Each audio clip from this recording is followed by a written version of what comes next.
I'm playing Mystic Quest.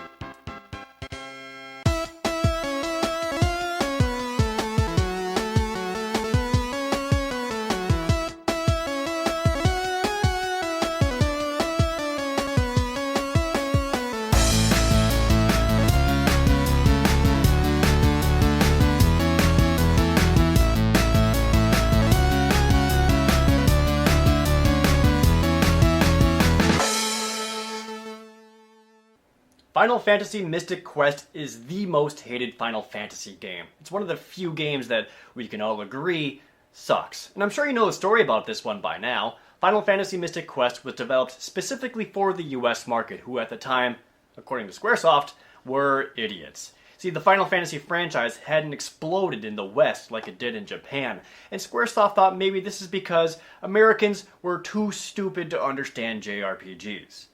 We got this instead of Final Fantasy V.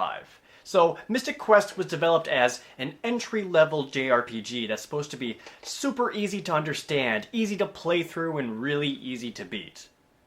Apparently they thought we were even stupider than that because every game came with a copy of the full strategy guide. Japan didn't think too highly of us, so everybody hates this game, and it got me wondering, is it really as bad as everyone says it is? I mean, technically, this is the first Final Fantasy game that ever got released in Europe.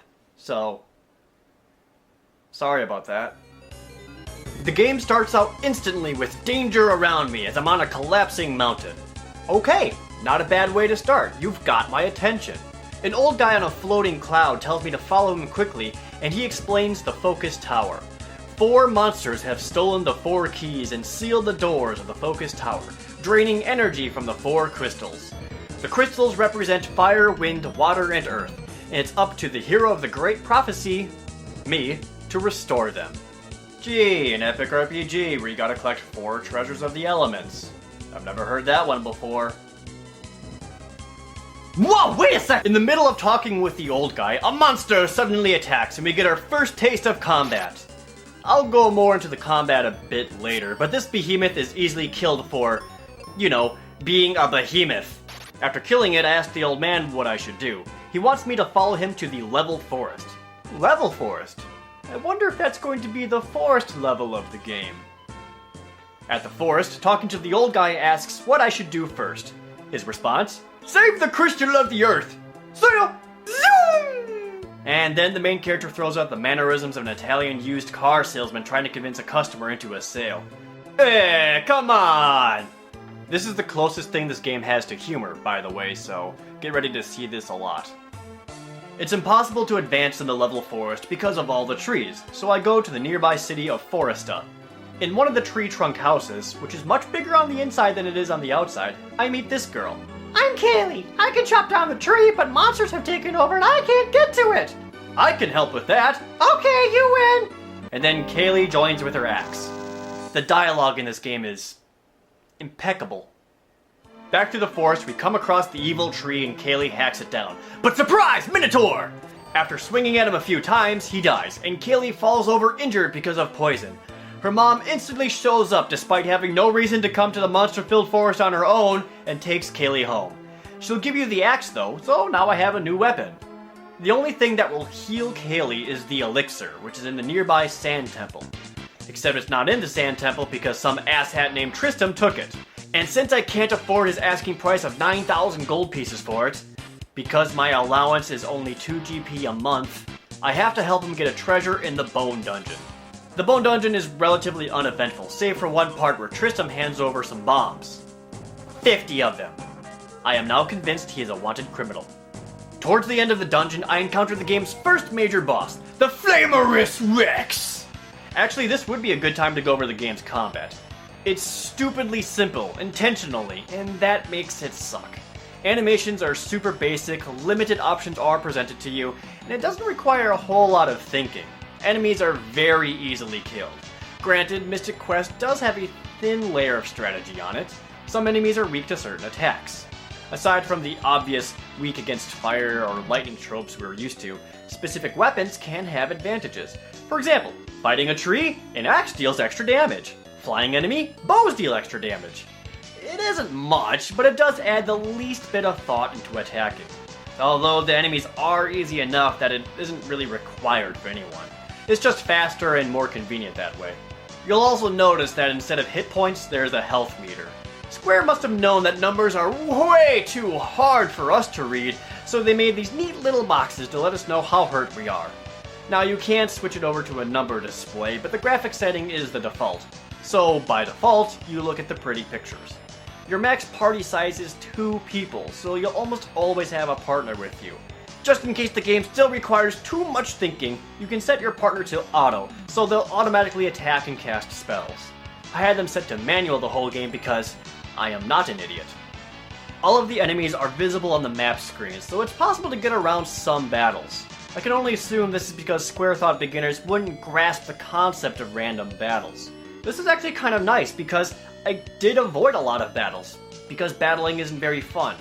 None of the monsters pose any kind of threat, so all you really have to do is keep pressing A and attacking until they die. The only ways you'll sometimes die is when an enemy counters and uses Petrify or other instant death abilities. But if you lose, you can continue from the beginning of the same battle without consequence, which is extremely generous. I actually found the game kind of a chore to get through because the battles weren't stimulating enough to warrant my full attention. I was always using my best attacks and rapidly pressing A while I played Fire Emblem on my 3DS out the side. It's not bad gameplay, it's just not very interesting and monotonous. The only thing I really like about the battles is weakening enemies. In Mystic Quest, as a monster takes damage, its sprite will change to reflect itself being injured. It can have 2 to 4 different states of damage. I like this because it makes sense. I mean, think about it. In other Final Fantasy games, as your characters get weakened, they'll show it. Why not have the monsters do the same? It's encouraging. Plus, some of them just look funny as they die. Attacking a slime? Pfft. The Minotaur just gets more and more upset as he realizes his life is coming to an end. My favorites are the boss monsters because they steadily get more and more pathetic looking. Like the Flamerous Rex here. Roar! By the way, I killed the Flamerous Rex and I got the Earth Crystal back after a mere hour of playing. Yay! Tristan takes a grapple claw out of a chest, gives me the elixir, and leaves. Going back to Foresta, all of the trees have been restored to their lush green selves. Aw, isn't this beautiful? Giving Kaylee the elixir, she feels better and mentions that I should visit her grandfather Spencer in the town of Aquaria. To get there, I'll need to pass through the Focus Tower. Inside of that, I once again come across the old guy on a cloud. He tells me that Captain Mac is crucial to my quest, and that a girl named Phoebe will help me. And then he zips off! Nah, come on! Inside of a temple near Aquaria, I find Phoebe, and it turns out she's super emo. Hi! It's hopeless! I give up! That explains why you're crying in the corner of an empty cave. The conversation quickly takes a U-turn and becomes stalkerish. What's your name? I'm Phoebe from Aquaria. Then I'm going with you! Phoebe helplessly joined. Aquaria sucks right now because everything is frozen, so naturally the one thing that can fix it is saving the water crystal. So myself and Phoebe head off to do so. Along the way, she hands me my final weapon type, claws. Yeah, there are only 4 weapon types in the game, swords, axes, bombs, and claws. Each one has a total of 3 weapons in each. Same thing with the armor, 4 types, 3 upgrades in each type. You can't individually equip the different upgrades. The game automatically sets you to the best one available. You also cannot change your partner's equipment. It's one of the so-called streamlined mechanics to make the game easier to play, which makes it less interesting. Nearly every weapon, armor piece, and spell is found in treasure chests throughout the world, making all the money you get from battles kinda worthless. There's only a few pieces of equipment you can buy, and they'll only cost a few hundred gold pieces when you'll have thousands. There are no item, weapon, or armor shops at all either. Some people will sell healing items like cure potions, heal potions, or magic point seeds, but you'll never, ever have to buy them. Throughout the whole game, there are these brown boxes which contain these curative items, and every time you leave an area and come back, they'll respawn. It doesn't take much effort to get as many items as you need without having to spend a dime. This is something that is made way too easy. I have the money to buy things, just let me do that so I feel like I earned something in this game. So I speed through the ice pyramid, fight some stuff, fight the ice golem, and melt his ass. I got the water crystal back! Yay! Aquaria is back to normal, and I find Spencer underground. He's doing some tunneling or something, and he says that Captain Mac has been researching the prophecy of the hero, aka me, but got stuck in a dried up lake. Spencer gives me a key to get further through the focus tower. Inside of the tower, who else is there but the crazy old guy who says I should find Ruben in Fireburg, and then zoom! What the hell? Fireburg is a weird place. There's a hotel with a big neon sign on it, so despite all evidence to the contrary, they do have electricity discovered by now. Inside there's a band playing on stage, and you can listen to their really dumb, awkward song? Tristan is inside of here too for some reason. Must be for the music. Anyway, I find Ruben, and he says that he can't help me until he saves his dad, who is trapped by a boulder. The boulder can only be destroyed by mega grenades, and there's only one guy in town who knows how to use them. But he's locked himself inside of his own house. Naturally, I ask Tristan if he'll lockpick the house for us. Instead, he just gives me his multi-key, which opens up any locked thing in the world. Really, dude? You just hand those out? Inside of the guy's house, he immediately hands over the mega grenades that only he knows how to use to save Tristan's dad. How do you use it? Just throw it! Really? That's it? You're the only person in the world who uses mega grenades, and the big secret is just throw them? Ruben and I head towards his father, which requires going through a mine and fighting some enemies. Okay, this has really been bothering me, and I gotta point it out. Every single time you join up with a partner, they're better than you. Always. They'll always be a higher level, always have better weapons, and they will always do more damage than you can. That's bullshit! You're supposed to be the hero of the prophecy, the savior of the world, but every single person who helps you is simply better than you are? You hold them back. They're carrying you. You're the dead weight here, hero. Anyway, we find his dad and throw the grenade to knock the boulder loose and save his life. Hooray! Oh god, no. I'm sure the thousands of plants, animals, and people we just crushed is justifiable collateral damage to save this one guy, right? Ruben agrees to go with me to get the fire crystal inside of the volcano, because where else would it be? Inside, we kill some fire things, pink ninjas, and we get to the fire boss, which is a Hydra. After killing it, we get the fire crystal back. Yay! Ruben mentions that he heard the wind crystal might be at a town called Windia. Subtle. On the way to Windia, we go across a bridge, but suddenly a mummy appears from behind and he's all like, gotcha! Ruben says he'll handle it and promptly gets his ass kicked and he dies. Nah, just kidding, he's okay. Mere seconds later, Tristram shows up again and rejoins once more. On the way to Windia, we end up in the Alive Forest, which is redundant to say because trees are living things. Unless, of course, fuck you, nature! So we can't pass forward at all because of the Great Deku Tree here, and he won't talk to us. But he would totally talk to a tree hippie like Kaylee, so we need to get her back in Aquaria. Before I go on, I want to talk about the world map traveling, or really the lack thereof. Previous Final Fantasy games had expansive worlds that you could freely explore, go to places you weren't supposed to yet, find vast treasures, and have a sense of freedom. Mystic Quest once again simplifies this by forcing you to go from point to point like picking levels in Super Mario World or something. There is zero exploration or freedom. The most they have for extra things to do are battlegrounds. Each one of these battlegrounds has 10 battles inside of them, and clearing them out usually nets you minor rewards, like gold, experience, sometimes an item, or one specific one gives you the exit spell. Much like nearly every other battle, these require no thought to complete, and for the most part, they're better left ignored. Simply select your best attacks or spells, and you'll win. I swear, I won these fights by repeatedly pressing the A button just slightly less times than you would in Final Fantasy XIII. Zing! Back in Aquaria, Spencer says he hasn't been able to dig towards Captain Mac's ship at all. Suddenly, he and Tristram get distracted by non-specific treasure and then run off together, but not before Tristram gives you the Dragon Claw. Phoebe gets mad that Spencer can't get through the tunnel, and instead uses a bomb to clear it out, which makes the whole thing collapse. Basically, she ruins everything, says, whoops, and then leaves. Yeah, I know how you feel, buddy. With all of that out of the way, I go to get Kaylee so she can talk to the Great Deku Tree. She rejoins and what the crap? Level 31? You were sick and sleeping most of the damn time. How did you get so much better? See what I mean? That everyone is better than you in this game? So I take her overpowered ass and she talks to the tree. and he says he'll let us pass if we clear the monsters out from inside of him. So he opens up his mouth and oh my god, he is the Great Deku Tree! He even has tinier, eviler trees inside of him. With the Dragon Claw upgraded, it can now be used as a grappling hook to get past some areas. That's one of the few other things this game did that's kinda neat. The weapons have overworld uses. The sword can activate switches, the axe cuts down trees, bombs blow open doorways, and the claws let you climb and hookshot. It isn't much, honestly, but it's better than nothing.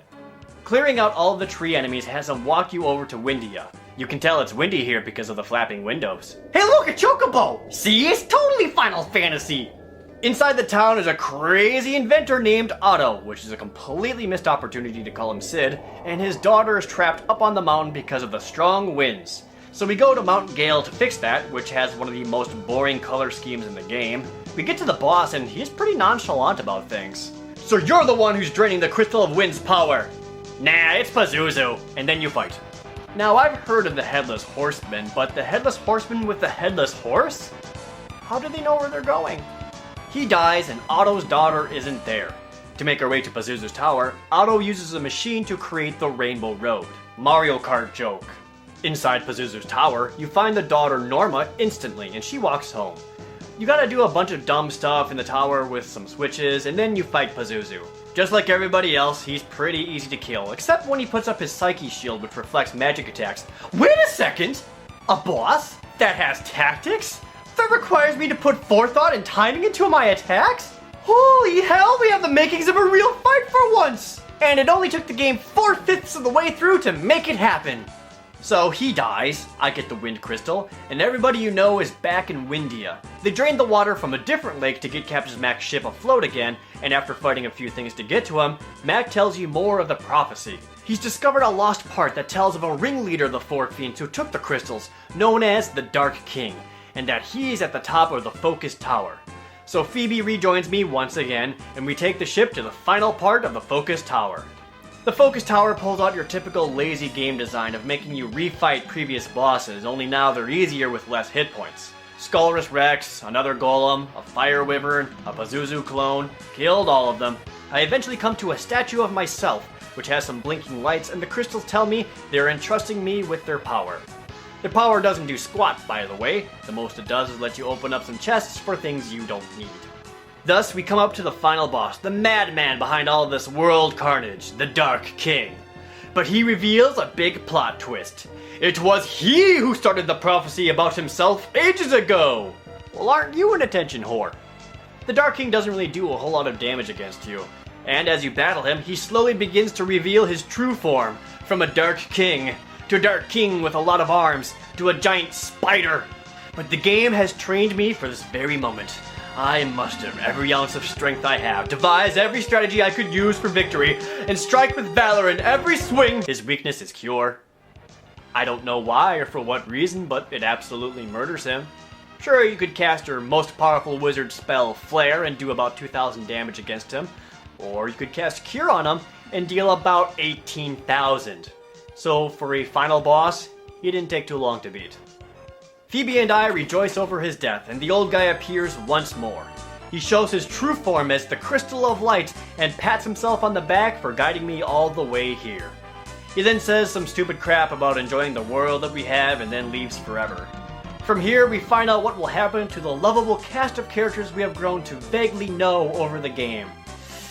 Don't care, don't care, don't care, don't care. The final scene is the hero taking Captain Mac's ship because he wants more adventure in his life, and everybody says goodbye to him.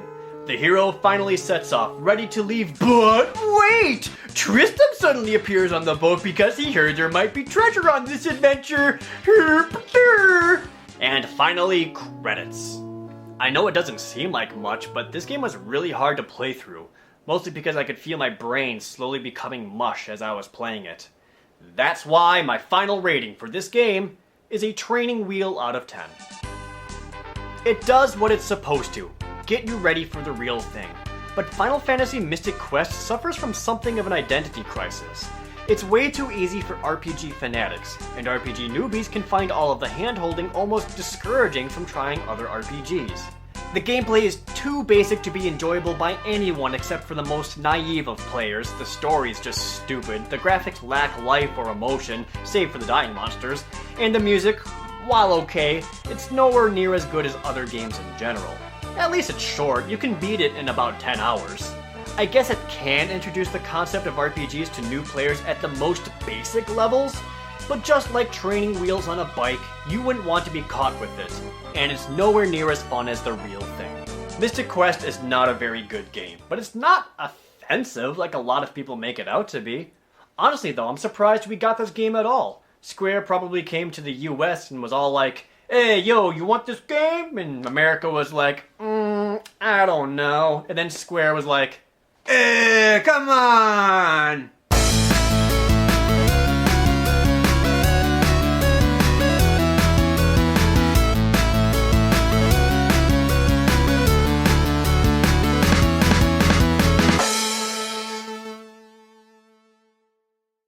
Hey, thanks for watching. You're still here, so I imagine you still have some boredom you'd like to kill. So you can go ahead and murder some of that boredom with the Pocky and Rocky video over on the left, or you could learn how to play the Japan-only Final Fantasy trading card game over on the right. Or if you'd like, you could subscribe to me. That way when I put out new videos in the future, you can kill your boredom there. Like premeditated murder. And I'll be your accomplice. Oh, don't murder anyone.